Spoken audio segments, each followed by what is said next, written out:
Bismillahirrahmanirrahim. Here we are with another topic. Its name is classification of the fertilizer.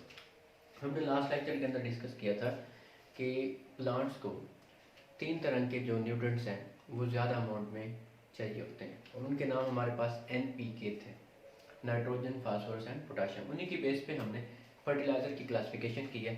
First name category is goes to nitrogenous fertilisers.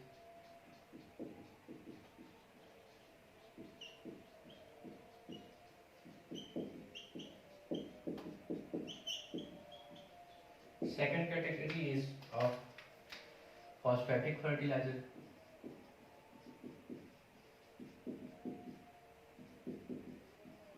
जिनमें phosphorus होगा। And the third category is goes to potassium fertilizers.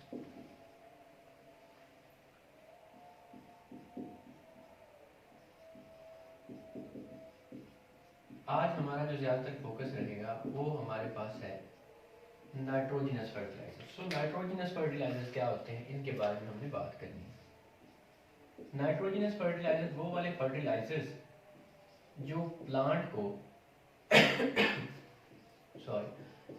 जो plant को nitrogen supply करते हैं उन्हें हम nitrogenous fertilisers के नाम से जानते हैं। प्लांट्स को अगर ये नाइट्रोजन सप्लाई करते हैं तो प्लांट्स की इंपॉर्टेंस का नाइट्रोजन की इंपॉर्टेंस का हमें पता होना चाहिए कि पौधे में इंपॉर्टेंस ऑफ नाइट्रोजन क्या है, कि नाइट्रोजन किस फंक्शन के लिए पौधे को रिक्वायर होती है। फर्स्ट ऑफ ऑल अगर हम बात करें in early stage of the development की, इन अर्ली स्टेज, जब पौधा early stage of the development में होता है तो पौधे को डेवलपमेंट ऑफ द स्टेम और लीव्स के लिए नाइट्रोजन की जरूरत होती है। First function. Second function, nitrogen is an important constituent of the protein. Protein synthesis में इसको जरूरत होती है क्योंकि ये इंपॉर्टेंट कंस्टिट्यूएंट है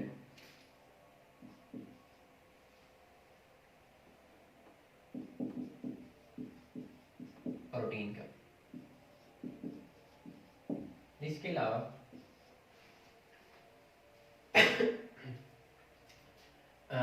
it gives colour to leaves, और वो लीव्स को कौन सा कलर देती है, it gives green colour to the leaves, या it imparts green colour to the leaves. ये कुछ फंक्शंस हैं जो नाइट्रोजन पौधे के अंदर करती है, इसलिए नाइट्रोजन हम नाइट्रोजनस फर्टिलाइजर की शक्ल में पौधे को मुहैया करते हैं। अब कुछ एग्जांपल्स हैं हमारे पास नाइट्रोजनस फर्टिलाइजर की, लाइक आपके पास है ammonium chloride, ammonia, urea, like है आपके पास ammonium phosphate, ammonium sulphate, and here is ammonium phosphate.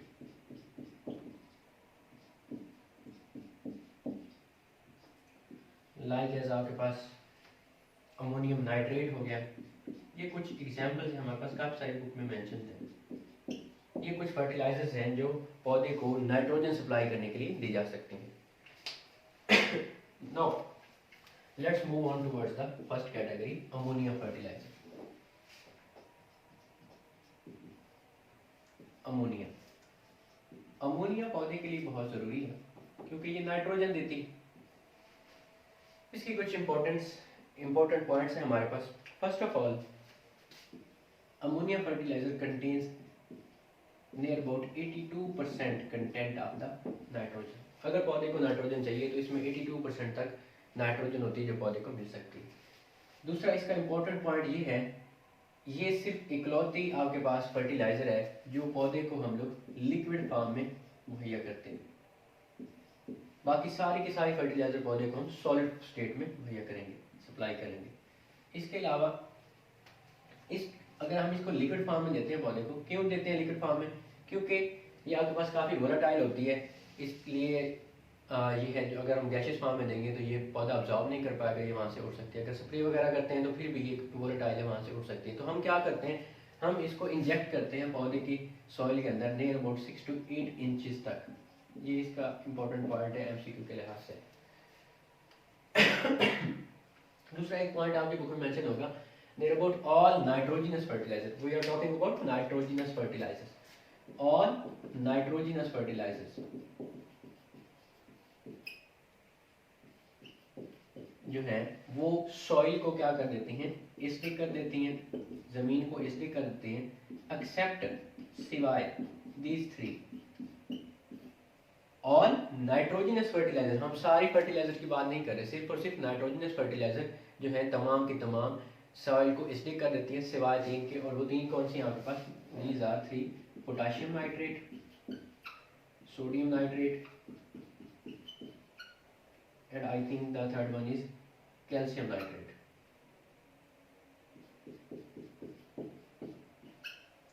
These are three doesn't make the soil acidic.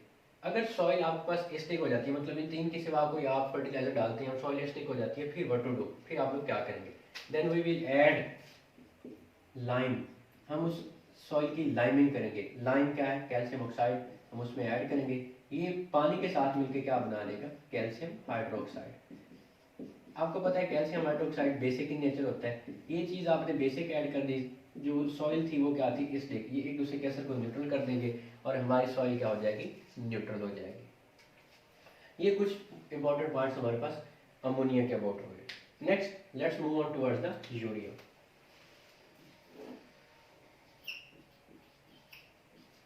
ये हमारे पास यूरिया का फार्मूला है,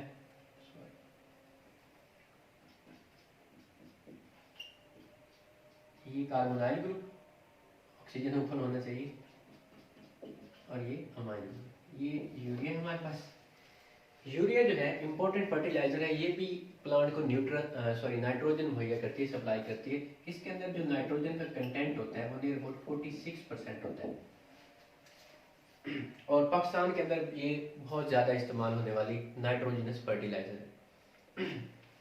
इसकी इम्पोर्टेंस इसके कंस्ट्रक्ट के लिहाज से होगी। अब हम बात करते हैं इसके मैन्युफैक्चर की, यूरिया को बनाया कैसे जा सकता है। यूरिया को बनाने के लिए हमारे पास कुछ स्टेप्स हैं। अब हम उन स्टेप्स को वन बाय वन मेंशन नहीं करते, हम उनको वन बाय वन परफॉर्म कर लेते हैं ताकि वो मेंशन भी हो जाए साथ। उसके लिए लेट्स मेक सम स्पेस।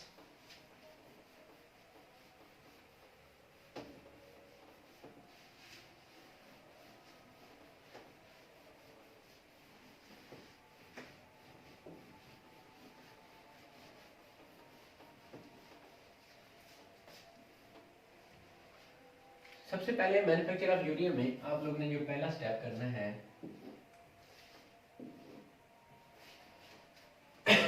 हम यहाँ से स्टार्ट करते हैं। यूरिया हमारे पास सबसे पहला स्टेप है उसका मैन्युफैक्चर, यानी कि उसकी मैन्युफैक्चरिंग हम लोग स्टार्ट करते हैं। उसमें जो पहला पॉइंट है हमारे पास, that is preparation of hydrogen and carbon dioxide. Carbon dioxide और हाइड्रोजन को हमने बनाना है। इसमें हम क्या करेंगे, हम लोग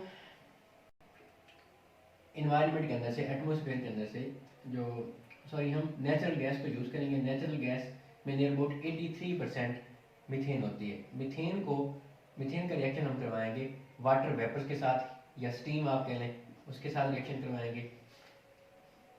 इन वेपर्स को हम नेचुरल गैस के साथ रिएक्ट करवाएंगे in the presence of nickel catalyst at 900 degree Celsius, और इनकी रेशियो हमारे पास होगी 1:2।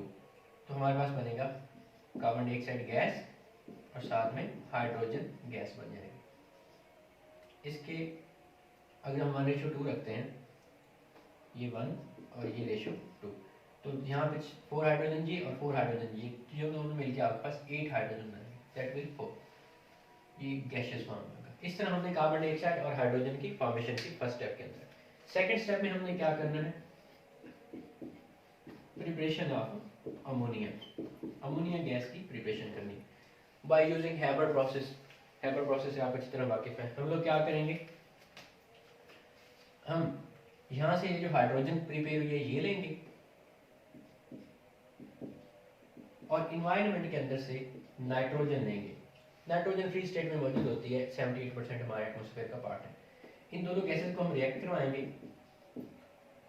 इसके लिए कैटलिस्ट Fe2O3 हो सकता है, मोलिब्डेनम ऑक्साइड हो सकता है MO2O3, और इसके लिए जो टेम्परेचर होगा that will be 450 to 500 degree Celsius, और इसका जो प्रेशर होगा आपके पास 200 टू 300 एटमॉस्फेरिक प्रेशर हो सकता है। इन कंडीशन पे नाइट्रोजन हाइड्रोजन को रिएक्ट करवाएंगे तो आपके पास बच जाएगा ammonia. Ammonia also will be present in the form of gas. Equation को बैलेंस करने के लिए हम यहाँ पे 3 और 2 ऐड कर देते हैं। हम इनको मिलाएंगे 1:3 से, हमारे पास क्या बन गया, अमोनिया। नेक्स्ट स्टेप में हमने क्या करना है, नेक्स्ट स्टेप के अंदर हमने अमोनिया और कार्बन डाइऑक्साइड को मिलाकर अमोनियम कार्बामेट बनाना है। इसमें हम क्या करने जा रहे हैं, फॉर्मेशन ऑफ अमोनियम कार्बामेट।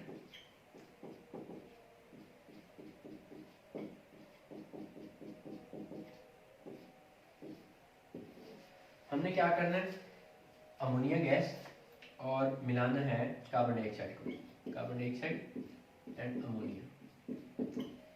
इनको हम मिलाएंगे तो इनके मिलने से, इनके रिएक्शन से हमारे पास क्या बन जाएगा, अमोनियम कार्बामेट बन जाएगा।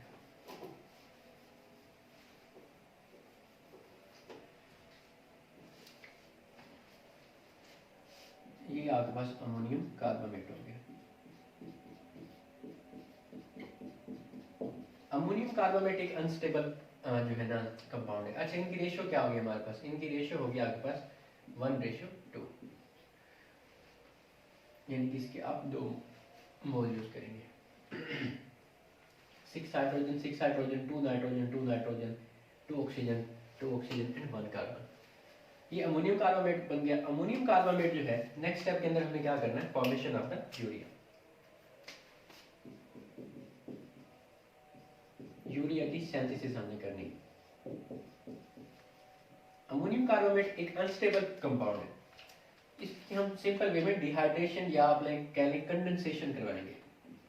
इससे वाटर का रिमूवल होगा और आपके पास अमोनिया बन जाएगा। इसको हम हीट आउट करेंगे तो डिहाइड्रेशन हो जाएगी, कंडेंसेशन हो जाएगी, तो आपके पास बन जाएगा अमोनिया।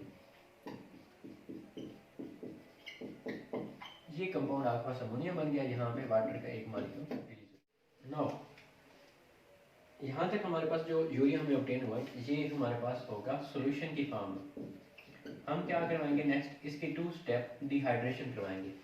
डिहाइड्रेशन के बाद इसके अंदर से जो वाटर वेपर कंटेंट होगा वो एवापोरेट हो जाएगा, अलग हो जाएगा। तो आपको मेल्ट फॉर्म में नियर अबाउट, जब आप इसकी 2 स्टेप डिहाइड्रेशन करवा लेते हैं, आपको 99.7% जो यूरिया है वो मेल्ट फॉर्म में मिल जाता है। अब अभी भी हमारे पास जो यूरिया है वो किस फॉर्म में, मेल्ट है, लेकिन हमें किसकी शक्ल में चाहिए, ग्रेन्स की शक्ल में चाहिए। तो उसके लिए हम क्या करेंगे, इसकी प्रिलिंग करेंगे। प्रिलिंग में क्या करना है, वही इवेपोरेशन है। हम क्या करते हैं, हम यूरिया को हाइट से, जो मेल्टेड यूरिया हमारे पास होगा ना, इसको हाइट से सिलो एक बड़ा बर्तन होता है, उसके अंदर हम क्या करते हैं, ये सारा प्रोसेस पहले डिहाइड्रेशन करवाते हैं। उसके बाद हम हाइट से 99.7% जो मेल्टेड यूरिया ऑब्टेन हुआ, इसको हाइट से, बहुत ज़्यादा हाइट से पाल करवाते हैं।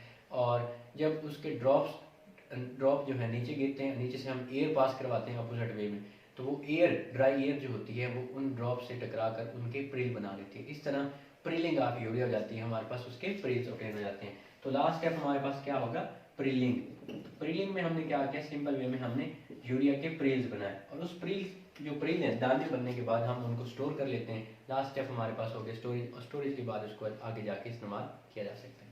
अब लास्ट हमारे पास जो है वो है flow sheet diagram of the urea synthesis.